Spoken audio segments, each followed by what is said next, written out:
So I reached out to Shaper and I like sent them pictures. I was like, am I doing something wrong? Like, what's going on here? Welcome to Off the Cut. Dude, I haven't touched any wood in a long time. And that's why it's covered in plastic. Oh, man. Some X-rated content there. I don't care how long it is. Thoroughly excited. Great for the pocketbook, bad for the environment. Oh, I'm number 3. I like it. Hell yeah. Hell yeah. I'm glad we got the explicit out of the way early. If I'm going to put money into this, it's going to be great. And I like guarantee. Don't forget to spend your Burkle bucks. That was super easy. Get it? Welcome to Off the Cut episode 171 for Tuesday, July 1st, 2025. We're already in July? I know. It seems unfair, doesn't it? What in the world? It seems so unfair. Nothing is predictable in this world. Except that we're still sponsored by KM Tools? That's right. That's good stuff. That is right. Well, what do you guys have to tell me about KM Tools? Oh, you want me to tell you about KM Tools? I thought you knew the whole ad read. I just figured you would want to educate me about them. I mean, that's fair. I mean, they do have a really exciting program where if it's in their shop, it's in their shop. And I can't remember. What is... Deric, can you explain that slogan to me? I thought it was if it's in their shop, it's in their on their floor. But that doesn't make sense because you don't put tools on the floor. But maybe the showroom floor. Oh, yeah, put the jointer on the floor. That's true. But, yeah, if it's in their shop, it's in their because they use them. They don't put out tools that they're not going to use. So if it's not in their shop, it's not on their shop. So what you're saying is that if it's in their store, it's something that they actually use themselves as woodworkers. Yes. Because it's almost like it's by woodworkers for woodworkers. That'd be a good slogan. Yeah. I'm going to say, patent pending. I'm going to sell that to them. Okay. Let's do it. Okay.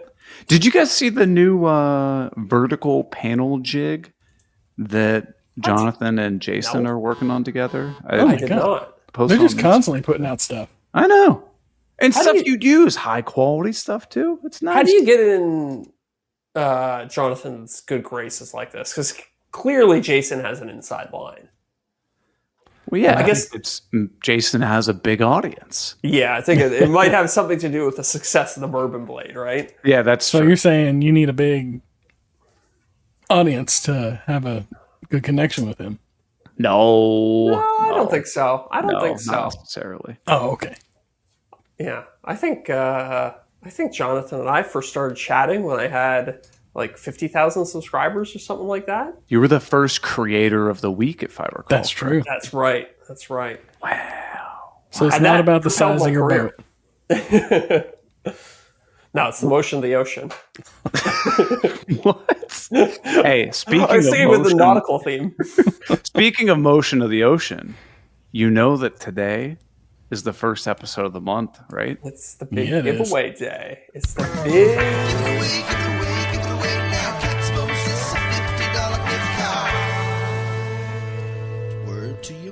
Now, we're going to give away Jonathan's money. Yes. But before we do that, we have a very exciting announcement. Oh, we do. Very exciting announcement. So, I got a question for you guys. Mm-hmm. You guys ever talk to somebody and like the whole time you're talking to them, it just gets you like really pumped and you're just thrilled of how well they're doing and it just like, it motivates you? Mm-hmm. Weekly. I've been there a couple times. Yeah. Okay, so weekly. You guys may know our newest top tier patron, Bill Burkle at WTB Woodworking. Well, I was on the phone with him yesterday, and you would not believe the success that this guy's having. So, in less than a year, wait, what did I write down? Eric's glitching. I'm glitching. So, in less than a year, his business has grown so much and been so successful that he is knocking down walls and expanding the operation to not take up like one, not 2 units, but the entire freaking building. Wow. At WTB Woodworking. You've got to check it out. WTBwoodworking.com. He's got literally everything that you need. You want a lamello? It's there. You want Mafel tools? They're there. You want Festool, SawStop, Bits and Bits, perhaps? Ooh. Maybe you're looking for Boss Dog wood glue from our previous, from previous guest, Nick Starrett. You name it. He's got it. I'm literally scrolling the list of all the brands that he has on his website right now.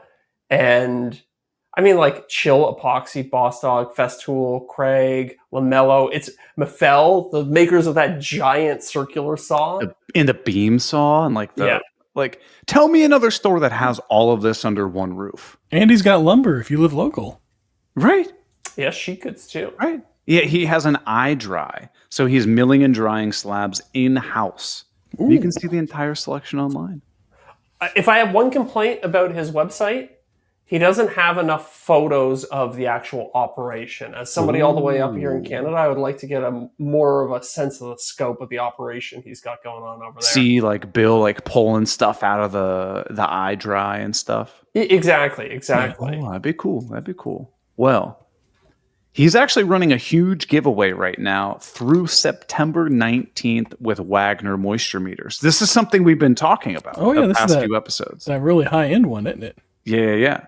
So right now, no purchase necessary. You can get a Wagner Orion 950 dual depth moisture meter, a floor sentry, and a smart logger in his giveaway.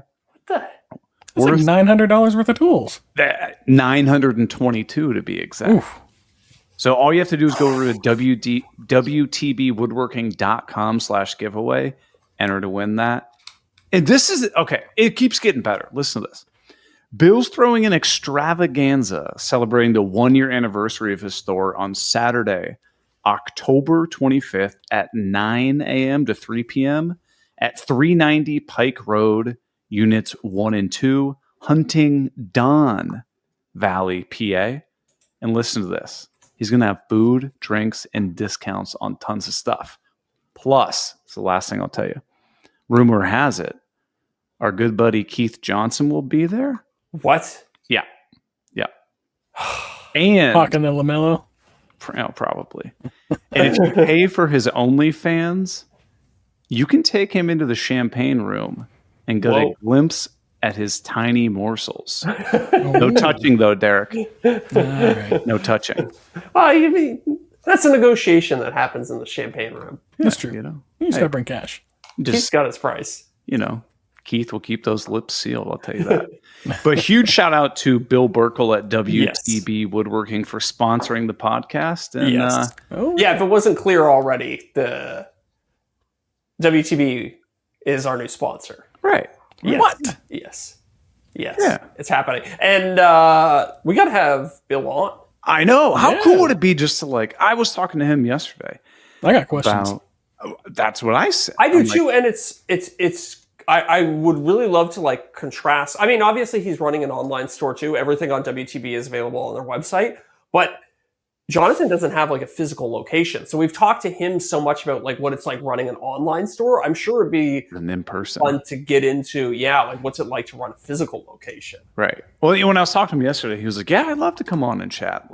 Hell yeah. I have no idea how a physical retail establishment runs, and I think it'd be super interesting and probably pretty valuable for everybody listening too. Yeah, definitely. He's doing one of these things he's the idea of a woodworking store is not new, right? No.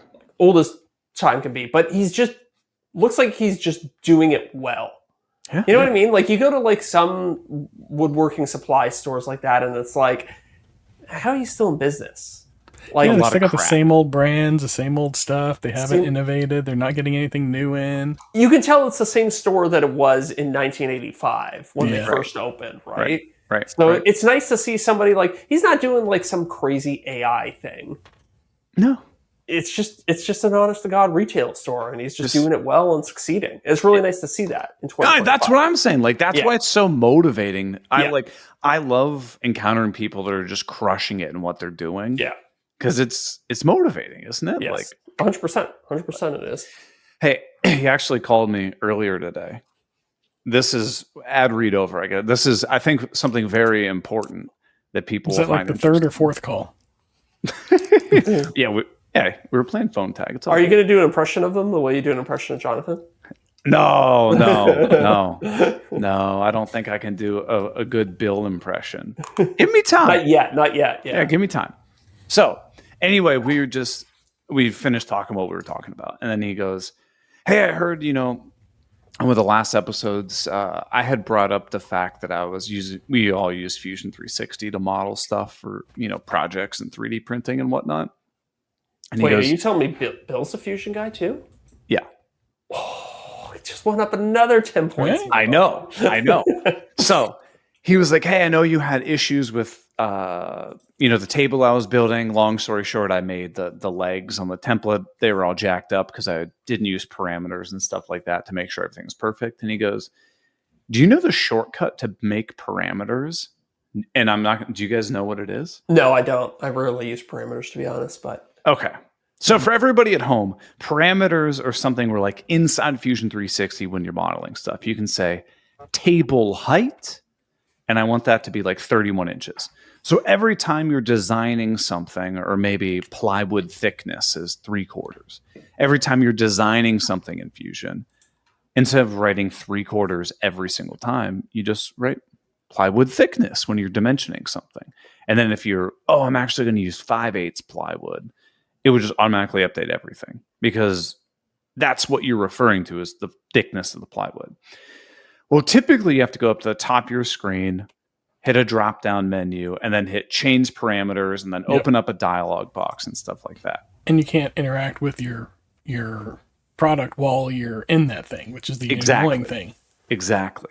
Okay, I'm listening. So you're as interested as I was. I am. Because that's how I do it. And it's a pain because I'm going to like dimension something and I'm like, damn it, I didn't make a parameter for this. Yep. Well, he taught me that if you're drawing a rectangle or whatever and you go to dimension it and you go, oh, I didn't make a parameter, you can literally just type in, like, say you want your parameter to be like width. I don't know. yeah. Shelf width. Yeah. In your dimension, you literally type shelf width equals 3, and it automatically makes a parameter in your parameters list. Okay, That's maybe so simple. maybe that's know. what's going to get me to start using parameters then. I know. Huh. I know. So, Bill, huge shout out for that tip. But That's gonna save me so much time. I know. Yeah. I know. Well, should we give away some of Jonathan's money? Yeah, I mean, that's enough about our new sponsor. Let's get back to our old one. All right. Get it. Let me get the song Get it. going. What? Give it away now. Cat's Moses, a $50 gift card. Word to your mother. I never realized the word to your mother part. Oh, yeah. That's my favorite part. All right, so I'm just going to get right into it. We're doing one single. Oh, hold on. Thing's One going shuffle messed to up. rule them all. We are doing one single refresh. You guys ready? Yes. Yeah. Kevin Eller. All right. Congrats, Kevin. Congrats, Yeah. Kevin. Imagine it was Bill. That'd be funny. That would be funny. That would be, people would know that was rigged, though. Yeah, probably. We'd have to redraw. Kevin, I will get you in contact with Jonathan and Mark over at camtools.com. They'll get you that $50 gift card, and you can buy whatever the heck you want. Whew. This is exciting. I want to do giveaways every episode. I know. Well, maybe we can talk to Bill. We'll see. $50 on KM Tools. What's the first thing that comes in mind that you're buying? Router bits. Router bits. I might get something. I don't know. That's a good question. I might just get that the Zen Woo chisel set, and Ooh, just that's a like, good it's one. not going to cover the whole thing, but No, it's yeah, pretty but nice. it'll get you there. Yeah, You it's like open a a can of half price paint with those? discount on it. Yeah. Yeah. See, I was thinking the what is that alignment thing that he's got for whenever you're making a crosscut sled that Yeah. slots in really nice. Yes, That's a yes, good one. yes. The sled I square. had my eye on that. Yeah, that's it. The sled square. I've had my eye on I that think for a while. what I would do is I would just be like, and probably Jonathan in his wisdom knows this, but I would probably use that $50 gift card as like a discount on something more expensive. I wouldn't necessarily try to find something under $50 to get with it. Right. No. It's like you ever go to a restaurant and they're like, if you spend $100 or whatever, they'll give you a $25 gift card for your next visit, like something like that. Yes, I'm getting some food to go. Oh, Deric, that's smart. Yeah, dinner tomorrow. Yeah. Okay. Oh, because $25 typically at a sit-down restaurant that does something like that isn't going to cover a whole meal. So, like, you're basically having to come in again. That might get you an entree out the door, though. Yeah. It's a $25 or 25% discount on the night you're there. Yeah. True that. But a lot of times they don't let you use the gift card for the same day. You're leveraging that discount against your future visit. Yeah. You're writing it off, right? Everybody's writing it off. Exactly. Hey, guys. Oh, yeah. Was that grapefruit? Oh, you better believe that's grapefruit. It's my favorite flavor. Oh. I mixed mine before we came in, so I don't get a crack. Pure water for me. This is news. Oh. Bubbly aficionados will really appreciate. I was at Costco the other day getting my bubbly, as I do in bulk, because I go through so much of it. And the 24 packs, normally it used to be grapefruit, lime, and then I believe it was strawberry. Okay. But they subbed out strawberry. Strawberry's out. Oh, And This then is fantastic news. I think raspberry's in now. Raspberry or the purple one? I can't remember. Oh, buddy, blackberry? I think it is blackberry. Don't get me started. Blackberry is a sleeper of a flavor. That's one of the best ones out there. So they're changing up their variety packs, just so everybody out there knows. I wanted you guys to all be prepared next time you're at the Costco. Costco is the only place I've ever seen the 24 packs of it. Well, let me ask you this. Where do you stand on the Kirkland brand seltzer? You know what? In Canada, they don't have Kirkland brand seltzer. You're not missing much. Okay. Good to know. Good to know. Yeah. I recently had one of those Element Elements, yeah. powder things. Yeah. I was at. They have a place around here called HTO, and it's just tea. Like it's like a coffee place, but they do iced teas. And at the register, they've got the little Element packets that you can put in your tea. Oh yeah. And I got like the salted watermelon one. Man, that tasted really good. It tastes like salted watermelon. This is what I told you guys like 6 months ago. Yeah, you know what? Now that I think about it, I go to this like super pretentious place that's it's like ice baths and saunas. It's very I can see you doing that. Tech foundry type vibes. But I go with a buddy of mine and they have Element there, and I'm just thinking he got me to try it. He's like, "Oh, dude, try this powder. You're gonna like it." And I did. Good. It was good. Yeah. They won't stop sending them to me. Oh, really? That's a good problem to have. I know. Right? I give them to everyone. I just got a box of filament in the mail from Bamboo. Oh, just like randomly, or They didn't even tell me it was coming. They sent me That's nice. got to be 15, 20 kilograms of various. I was like, wow, I got to. is it like new stuff? Nah, it's mostly PET G CF and PLA CF in different colors, but there was some TPU mixed in there. There was a couple other things. It was just kind of random. I was like, oh, this is great. I'll find a use for this. Yeah. You know what I got in the mail today? It's a bit of a grievance. Okay. Bit of a that's nice. Hear me out. Okay. All right. So it was an episode or two ago. I was talking about my experience with the Shaper Origin, right? Yes. Oh yeah. Ooh. About how the tape yes was like basically it was the little domino guys that you pull out and you sit on your wood. Separate. Yeah, it's separated, right? Yeah. I ruined multiple rolls of tape doing this. And not cheap either, the tape. No, $22 a roll. Yeah. So I was asking Keith some suggestions. He was like, "Oh, like warm it up in your pocket or whatever." And then Deric, you had mentioned that Keith Shop and Sounds. Jason on Shop Sounds podcast were talking about tips and stuff that they use. Yeah. Tried Jason's method of like where you're basically putting the roll. It's hard to describe. Like you're basically putting the roll in tension, Pulling it backwards around itself. Yeah, Okay. it's really weird, but it does work. Okay. But anyway. So I reached out to Shaper and I sent them pictures. I was like, am I doing something wrong? Like, Yeah. what's going on here? And they basically just sent me some like blanket statement of like, oh yeah, like you gotta like keep the tape at a very specific temperature range. Like basically just a bunch of hullabaloo, right? Yeah. But for your inconvenience of ruining multiple rolls of tape, we will send you a single roll of tape as a replacement. I'm like, that's nice, but like fix the problem. Yeah. Right? Yeah, that's annoying because it I seems don't like need they have another a broken product. they have a canned response. It seems like, right? Like they were like, oh, no, there are complaints about the tape. Send out the. Now, let me ask you this: Is this? Did you email somebody that you know there that you have a relationship No. with, or did you? I don't know anyone there. Okay, well, that's not true. No, I just So you emailed just the went through regular like the customer normal service. customer service. Okay, Uh-huh. I just wanted to know, like, is that the special influencer No, treatment, no. or is that like what? Okay, well, everybody, if your shaper tape screws up, at least you can get one roll from them in the mail. Drove me nuts. I wonder. I'll open it up live on the show. Is there any sort of apology?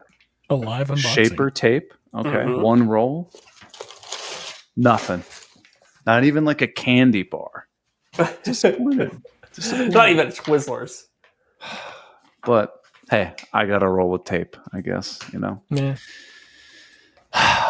Well, Deric, I got to know, edge of my seat. Please Oh yeah. give us an update on how those damn like display stands are going, man. They're in place. Delivered them. I went out there yesterday and did a fresh coat of. Well, let me back up. So I took the drawers back over the weekend to do a little trim. Yeah, So yeah. that they'd fit. They'd inset just a little bit more.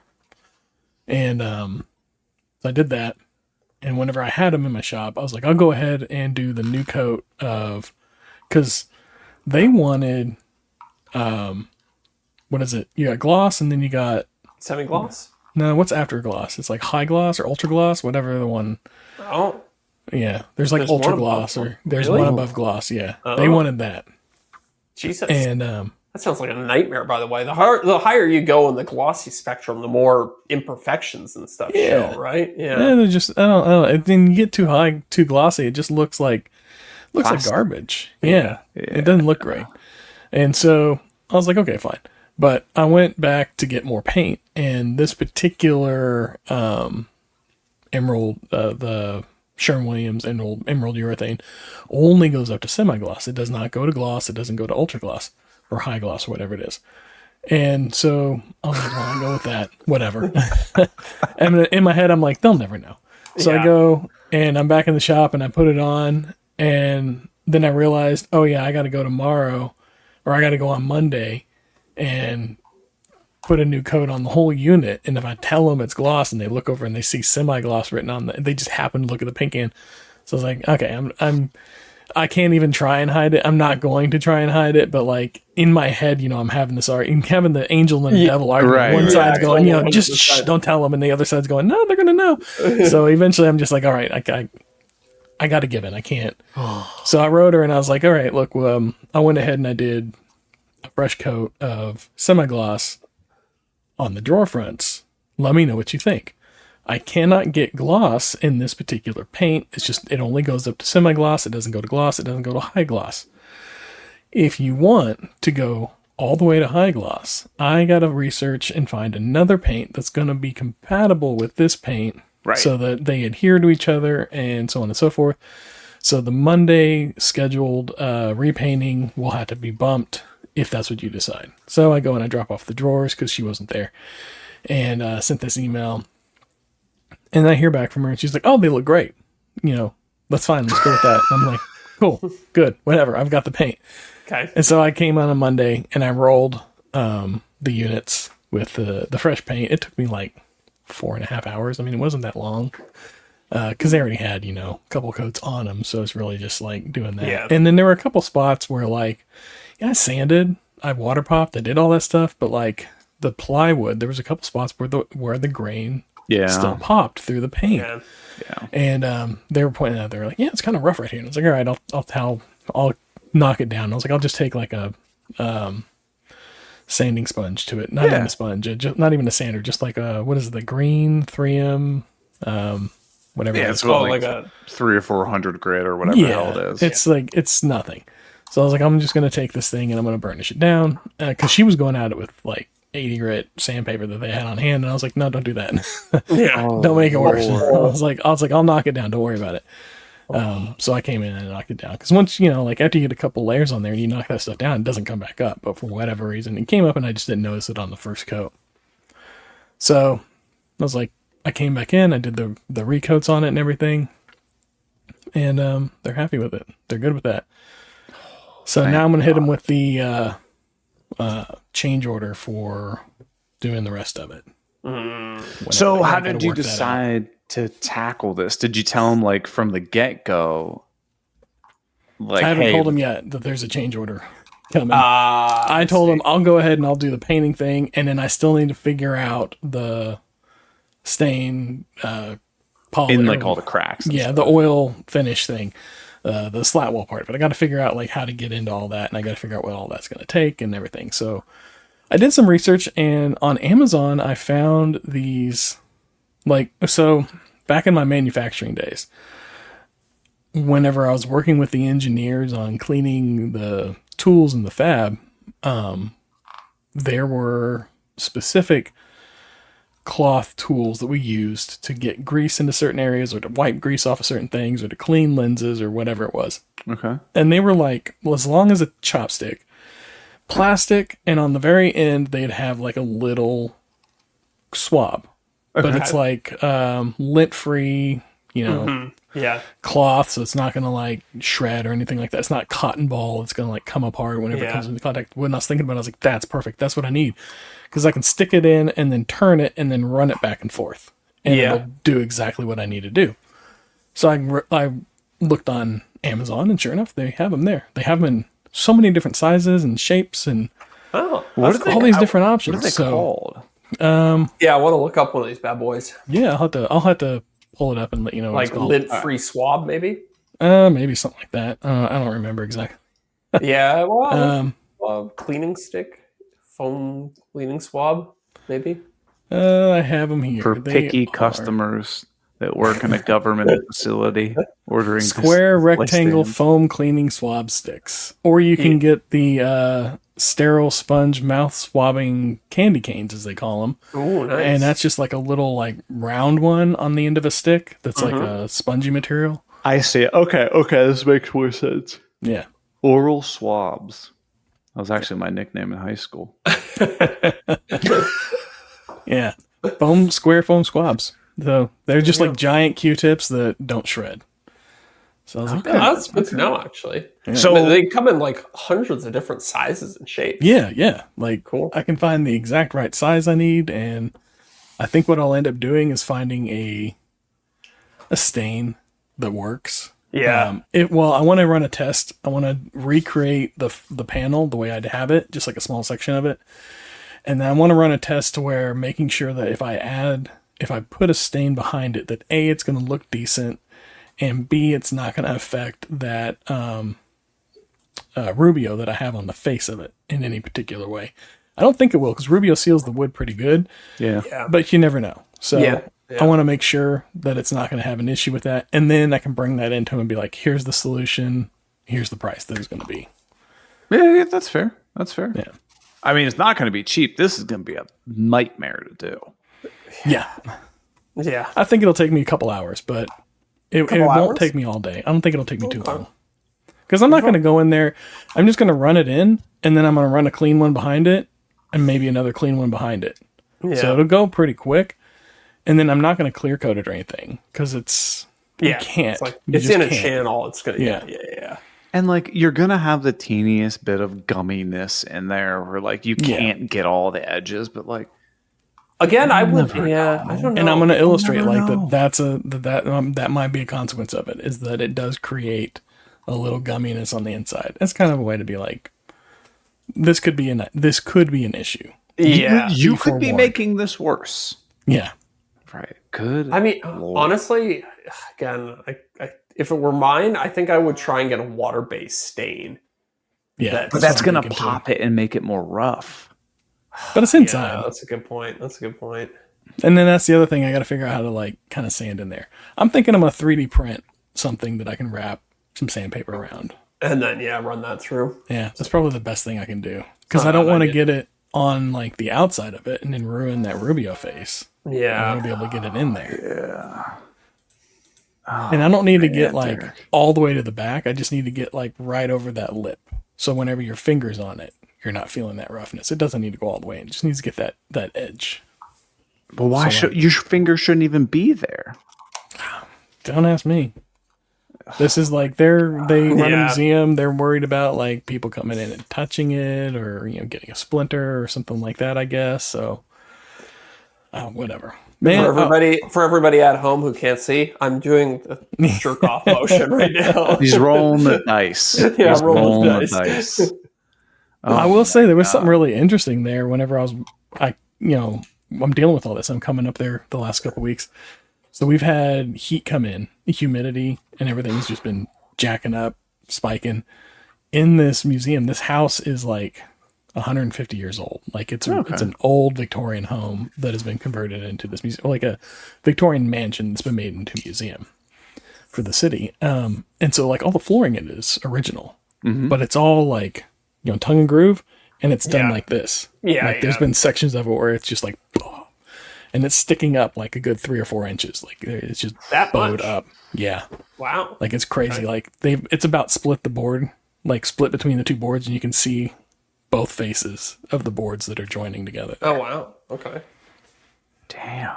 But they got a whole team coming out this week that's going to deal with that and figure all that situation out. But they've got like humidifiers and dehumidifiers running and trying to balance it out. And it's like an ice box in there. It's crazy. Yeah, boy. That sounds like I tell you nightmare what. to me.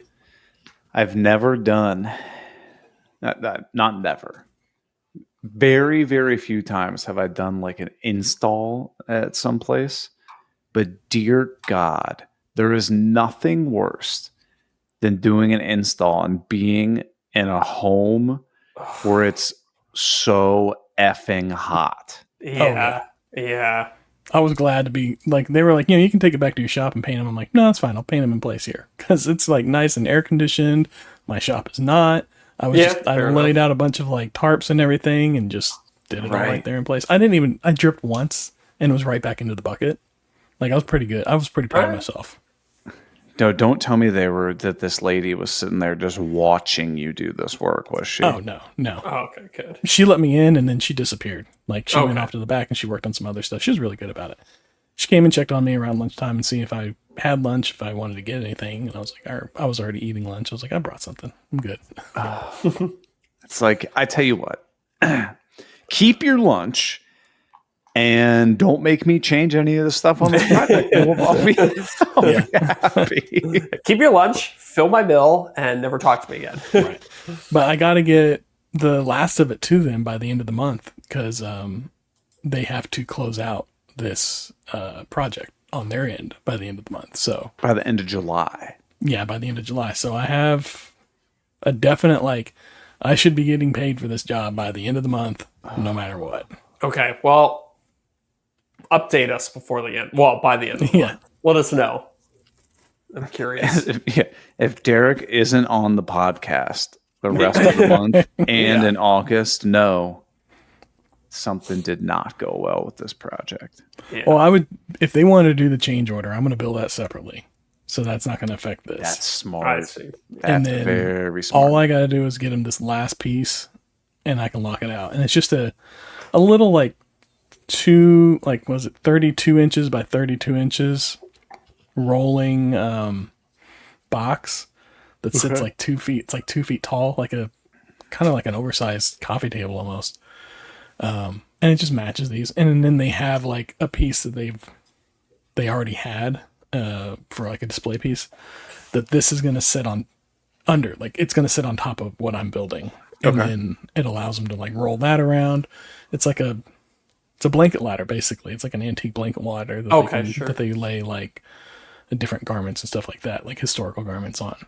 And so this allows it to get raised up more to eye level. And then there's storage underneath of it. And whenever they're not using it for that, it's got like a dropped in top that sits about 2 inches lower than like the lip, so that they can do, whenever they have kids over from schools, they can set things in there that the kids can like touch and like play with and look at and stuff like that. So yeah, that's like the last of it. And that's just a box on wheels. That's going to take me like a week to do. Maybe 2 if I get busy with other things. Right. Dude, that's so smart to do the separate invoice idea, to just like get one thing done. And I'm curious what you think, Zach. I'm almost tempted to say I won't even start on the change order stuff until you pay the first invoice. Yeah. You know? I mean, if you're dealing with a particularly difficult client, I think, in which it kind of seems like you are, then yeah, I think that might be a pretty good policy. I don't think that they're being overly difficult. I think there's an expectation that they have, and then there was a understanding that I had, and things were not lined up or outlined clearly on both ends. That is probably 99% of, business disagreements, shall we say, right, that happen out in the real world. Yeah. So it's just a lesson to like make sure that like even like the colors that you're using, as much detail as you can put into your contract without tying you to too much detail. Right. Yeah. It's a very fine line. Like you don't want to explicitly like say it's going to be like a 12 inch by 12 inch piece, because what if it ends up being 11 and a half inches or 13? Sure. Yeah, totally. So it's just a fine line. See, after you have had this experience, I've been talking to a family friend of mine, and we were just sitting around, shooting the breeze and stuff. And they're like, "Hey, we were gonna build this Murphy bed, like one of those beds that's the little thing you fold up to the wall. It looks like a cabinet. You fold it down, stuff like that."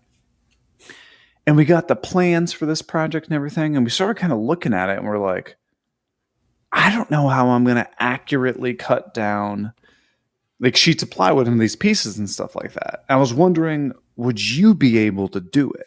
And they're like, we'll pay you, obviously pay you and stuff like that. And I'm just like, yeah, give me the plans. Like, I'll look at it. I'll let you know if it's something that I can do and stuff like that. But after you've had this experience, I'm going to be unbelievably clear. Like, do you just want me to cut down like strips and rectangles of plywood? Or are you asking me to build it? Because it's going to be drastically different if you're looking for me to just cut the plywood versus build this entire Murphy bed, because that's not something I'm really putting in my car. I'm probably going to have to build it on site and then fasten it to your wall and all sorts of other things I'm going to have to keep in mind. And like, I've already like generated like a whole list of questions I need to ask them. Like, that's good. Yeah. Do you just want the pieces cut, or do you want the pieces cut and edge banded? Do you want holes drilled where the hardware is supposed to be? Like, I'm like, even materials alone is going to be kind of expensive for a Murphy bed. Like, it's going to be probably at least $700, right? Oh, easy. Do they want you to do the hardware and stuff too? No, I think they bought the hardware, and the hardware basically came with plans. I see. Yeah. Makes sense. So I mean, there's this like trade-off. It's like, do you make a really simple invoice agreement with your customer, and then risk on the backside that maybe you might have to go back and like do extras or do touch-ups or whatever? Or do you get hyper specific, but then I feel like you're investing hours into making this contract beforehand. Right. That they may not even care about. And you may like end up wasting all that time. So it is kind of like this balancing act, or like reading people and, being like, do I think this person's going to be a pain in the ass, or do I think they're going to be chill and easy to work with? Yeah, I think they would be very easy to work with. I've known them, 25 years. Yeah. So how competent are they in DIY homework stuff like this. Oh, dude, they've built like a retro game console, like the whole like standing unit and stuff like that. It's just that there's a lot of plywood. Yeah. And the option A for them, I would say, is get a track saw for under $1,000. You can cut your plywood. Yeah, you can get a track saw for under $1,000. I know you can get a track saw for like under $300. Oh yeah. All I'm saying is like, for less than $1,000, you can get a track saw and you can make all these plywood cuts. You don't need me. Right. And then we don't have to, have this confusion or this headache. But if you want me in, here's option B. Right. So, and I basically told them that's why I said, I was like, you could grab like a track saw and do this. And they're like, I just don't think I'd really use it for any other projects. They're more, how do I, like arts and crafts kind of things. Yeah. Like home decor is more of like the stuff they would build. So like they might build little baskets or boxes or something like that. Not so much furniture or like renovating a deck or building a shed or anything like that. Now, would you trust them with your tools? Well, that's what I was going to say. Have you rent them out your track saw? Yeah, just come borrow my track saw. Or even conversely, I don't know if you'd be open to this, but hey, you can come use my shop to do all the cuts. Miranda and I are going to be out of town this weekend, so here's a set of keys. I mean, to be honest with you, if it's just ripping plywood with the track saw, like throw on a podcast, just kind of, it's like 8 sheets of plywood. How long is that really truly going to take me? Yeah, you're going to spend more time setting up than you are going to be cutting it up. Oh, yeah, for sure. Oh, for sure. Just load some foam on the ground, bring out the long track for the track saw. Mm-hmm. Should be fine. But yeah, I have like all my questions written down on the plans to make sure that I'm crystal clear with them, like what their expectations are and stuff like that. But I don't foresee it being much of an issue. Hopefully. I wonder if so you have that PDF that you sell that's like how to price a project. Oh yeah. I wonder if a good companion PDF would be questions to ask a client. Oh, yeah. I feel like that would be starting points for asking for a client. Client checklist. Yeah, something like that. Number one question: are they a pain in the ass? Yeah. Cut it off from the get-go. Have you ever returned food at a fast food joint? Do you make substitutions when you're ordering at a restaurant? That's one thing that, like, as I've gotten older, I just look at the menu, and if it has something on it I don't want, I just order something different. Right. Yeah. If there's or I eat around it. Yeah. If there's like a pasta that has mushrooms, and I hate mushrooms, which I don't, I actually think mushrooms are delicious. But hypothetically speaking, then I would not order that pasta rather than asking the person to make that pasta for me, but pick out all the mushrooms after you're done. Right. It's kind of like if, you got a podcasting app and you're on there and you have Off the Cut podcasts, you're like, this is great. And then if you look over and they're recommending 3 Splinters podcast, you don't have to download it. Yeah. That's very true. Yeah, that's very true. I have a grievance to make. All right. It's a grievance that's been corrected, thinking of podcasts. Okay. So you guys use Google thing or whatever, the Google Music thing? I use YouTube Music. Yeah, it's the same thing. Sure. Whatever. Yeah. Google, for some weird reason, they had Google Music. And they're like, no, this is not a good enough brand. We're going to collapse this into YouTube Music that sometimes plays music videos and sometimes plays songs. And I can never figure out which I'm going to get. It's great. It's great. Makes sense. Well, I'm a Spotify guy. So on Spotify, you got the bottom, you got like home, search, your library, whatever. Sure.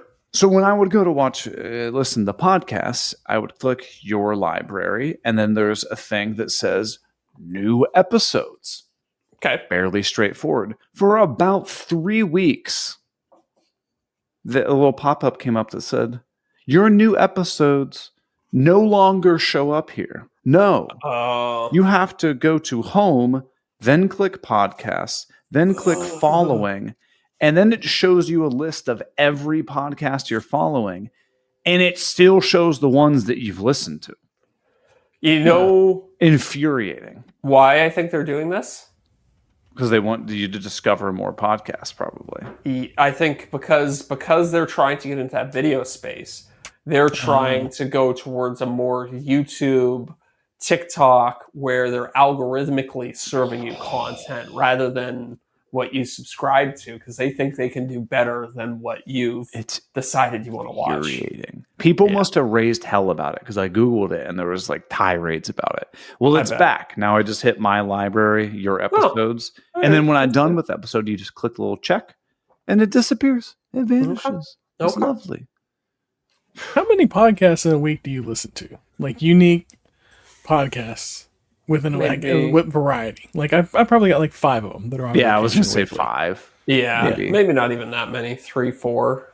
But I've got like 20 of them, at least, that I'm subscribed to. But they're all just like, I'm only listening to like 5 of them. The rest of them are just kind of like, I don't know why I'm still subscribed. They're just there. Sometimes you fall out of love with a podcast too. It's like I really used to like this one, but then I just kind of grew out of it or whatever. But you're still subscribed. Yeah, yeah, that's true. There's a small handful, probably 2 or 3 podcasts that I'm subscribed to, and it'll come up in my new episodes feed, and I'll like look at it, and I'm like, no, I'm not listening to that. And I just mark it as played so it disappears. Oh. Or like if it's a podcast that has a bunch of guests on it and you're like, I either don't care for this person or you're like, I'm not interested in listening to this person, which is, I don't think, a good mindset to have. But if you have disdain for a certain person, like if Nicolas Cage was on a podcast. Oh, I'm down. I'm not listening to that. You don't like Nick Cage, eh? I'm a Nick Cage fan. Oh, we got a little beef going on in the Ghost podcast. Rider. Ghost Rider. I mean, he's definitely not batting 1,000. He's a pitch hitter at best. But I saw him in a horror movie. Long Legs, I think it was called. Do you see that, Deric? No, I don't watch horror movies. He plays this like very creepy character, and I didn't even know it was him. That's how good of a job he did with the role. That I was looking at the IMDb later, and I was like, oh my god, that was Nick Cage that whole time. What the hell? So he does every once in a while. It'll surprise you. Yeah, man, I would love to go through his IMDb page and just look at all of the absolute bottom of the barrel flicks he's been in. That's how you pay for multiple marriages, right there. You think so? Oh yeah, dude, that guy. Yeah, even his like bottom of the barrel movies, he's still making multiple millions of dollars. So. Yeah, because it may be a hit. Like all these, like he churns out 100 movies, 5 of them will pop off. I'm gonna pull this up. Hold on. Well, I mean, I'm just looking at like the rough trailers, and it looks brutal to watch. All right, here's a question for you. Okay, who do you think is in more awful movies? Nicolas Cage or Kevin Hart? Nicolas Cage. Kevin Hart doesn't have the track record right now. He hasn't been around long. It's not a fair question. He's got a track record of a lot of bad movies. You know what? I'm with Eric on this one. I think Kevin Hart, because I think Kevin Hart has been in a lot of movies that you've never heard of. And it's all the same character. Oh, yeah. Are you counting cameo parts? Yeah, I mean... No, all of his ones that he does with like The Rock and Mark Wahlberg and stuff like that. Where it's the same character every movie. What do you mean? They've only done one movie together. They just rebranded it like 7 different times. Okay, yeah, that's exactly what I'm saying. Yeah, the same damn thing over and over and over again. Let's see. Yeah, but I feel like this is another one where like when it hits, and then it's fun. But then they do like Hollywood has this tendency to go back to the well whenever they get money. They keep going back to it, and a lot of these actors are like, you know what? Let's do it. If the paycheck clears. Kevin Hart has been in where'd the number go? 69 movies. Yep. Nice. And nice. Nick Cage has been in 117. Oh, it's got to be more than that.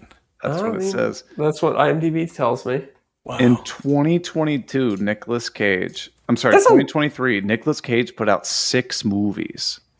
That's a lot of, like, how do you find time to do that? It takes a while to film a movie, right? Not if you got it in your writer that you're going to come in and film for a week and they got to get it there with you or not. Yeah, So I guess a lot of times, like, that's what he's got, where he's just going to come in and film for. That's why they're not that great. It's because he's not investing that much time. Yeah. It's going to be nice to just know you're a big enough star that you can just phone in every performance and you're still going to get booked for more stuff. I mean, he's got 4 ex-wives and 4 kids that he's got to, like, support. Yeah, imagine the kind of money the guy who stole the Declaration of Independence has, though. This is true. You know? I'm just looking at the average score of most of his movies. There's not a lot that crack the 7.0 barrier. And there's quite a few. I don't trust any of these Rotten Tomatoes or any of the whatever the hell things they rank. That's fair. I never trust the critic ones. I don't mind the user-generated scores if it's like an aggregate of a bunch of people. All right, hit me with this one. Are you on IMDb or whatever? Oh, you know I am. Okay, this is the throwback grievance. Let me know about the 2021 horror movie Barbarian. Okay. Tell me what. Jesus! Tell me what that one gets. 7.0. How? Yeah. It's so bad. It has a 92% on Rotten Tomatoes. Critics or audience? I don't know. It just says Rotten Tomatoes. That's the critics. The audience will be the popcorn meter. The tomato meter is 92%. The popcorn meter is 70%. Okay. There it is. Get the hell out of here. Maybe you just didn't get it, Eric. Do you consider that you just didn't get it? That is my favorite. So just if somebody doesn't like a movie that you like, just say I went over your head. I gotta say, I've never seen the movie, and I never will because I know that this movie was not made for me. Yeah. Oh, John with a Steven Seagal. How many movies has Steven Seagal? Although he hasn't acted that much in a while. He's not nearly as popular as he used to be. 58. Okay. But he's not nearly? I think he's at about 1% of the popularity he was at his height. Yeah. Oh, yeah. Look at this. Like early 2000s, 2001 to like 2009. He's in a whole bunch of stuff. And then it's just crickets. Yep. Okay. Do you want to know what Hollywood actor has been credited with the most movies? Jackie Chan? No way. I don't think. Eric Roberts. Couldn't even tell you who that is. Yeah. Oh, really? Eric Roberts. Yeah. Yeah, he's old back in the. You recognize him if you see his face. Yeah. He's in Dark Knight. Okay. Interesting. What's he got? How many he's got? 778. Oh my God. Yeah. He's been in so much. He's been in 12 movies this year. More. Okay, hold on.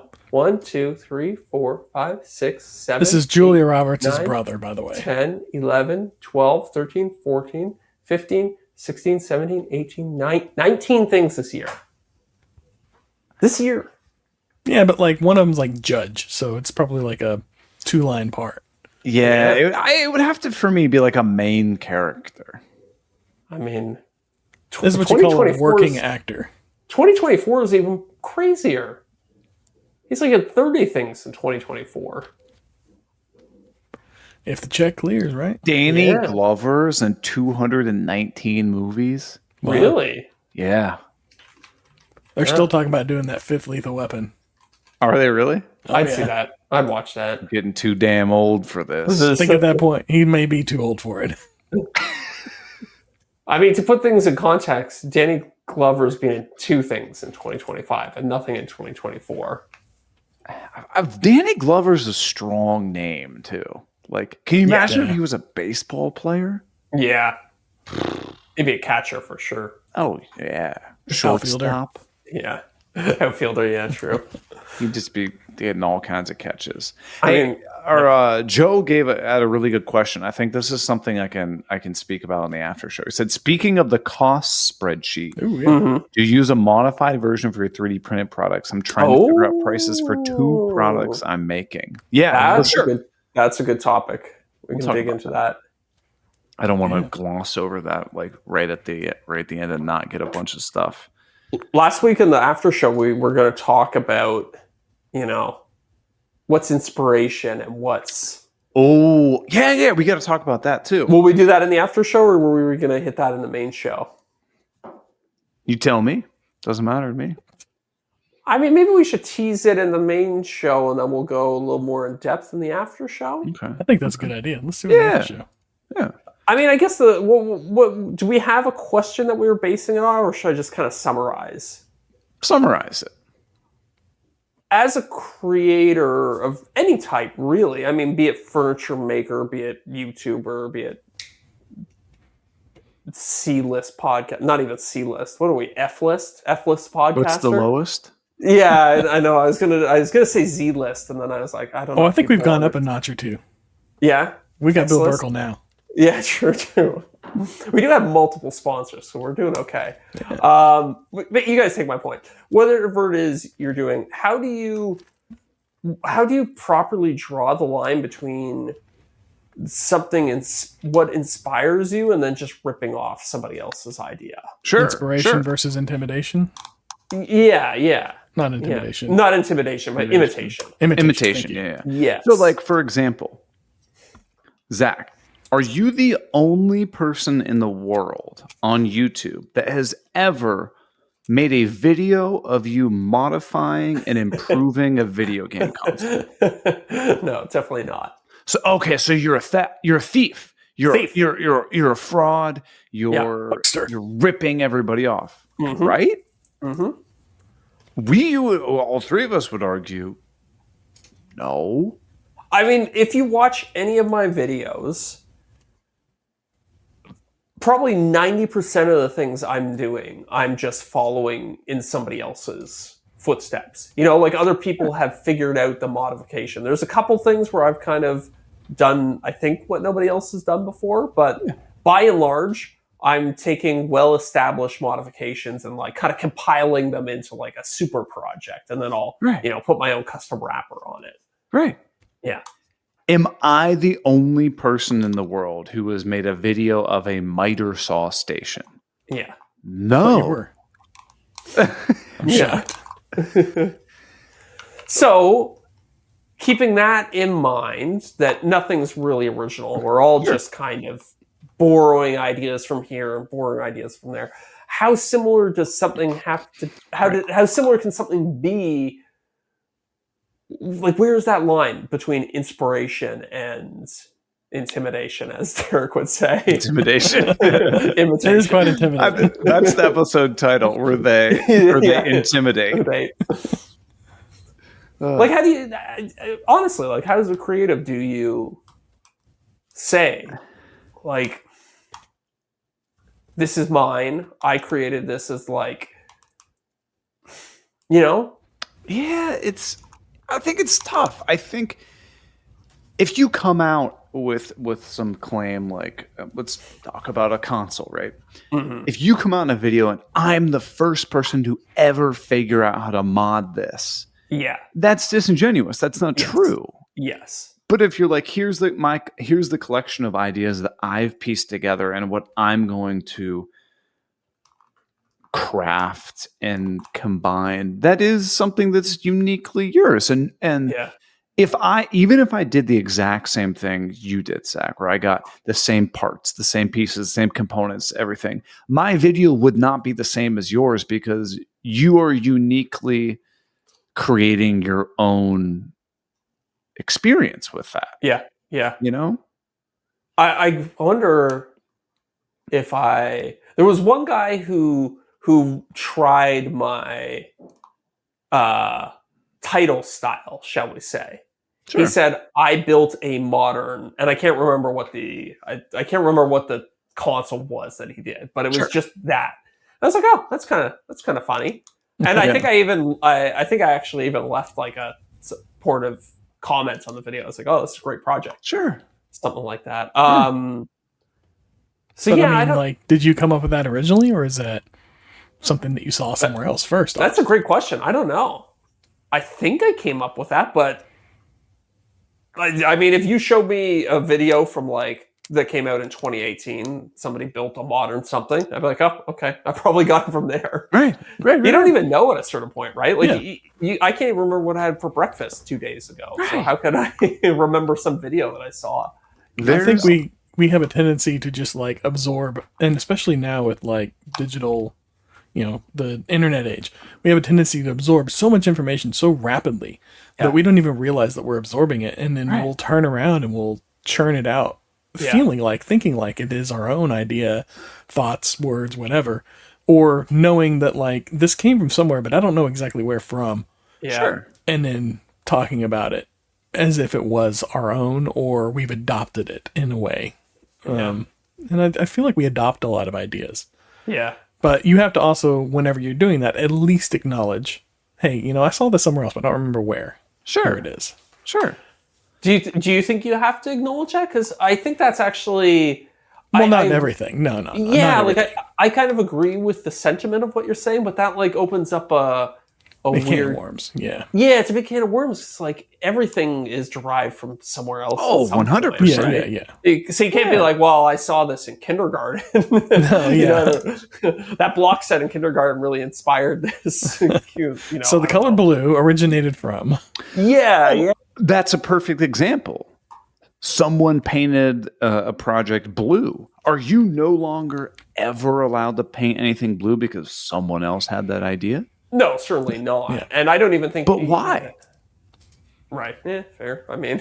Yeah. I think we're like, what it comes down to is like how much of the project is your own idea and how much of the project is a direct copy of somebody else's project. Fair. Like if I turn around and I built Zach's desk and then built a PlayStation 5 into the desk the same way Zach is doing it. Yeah.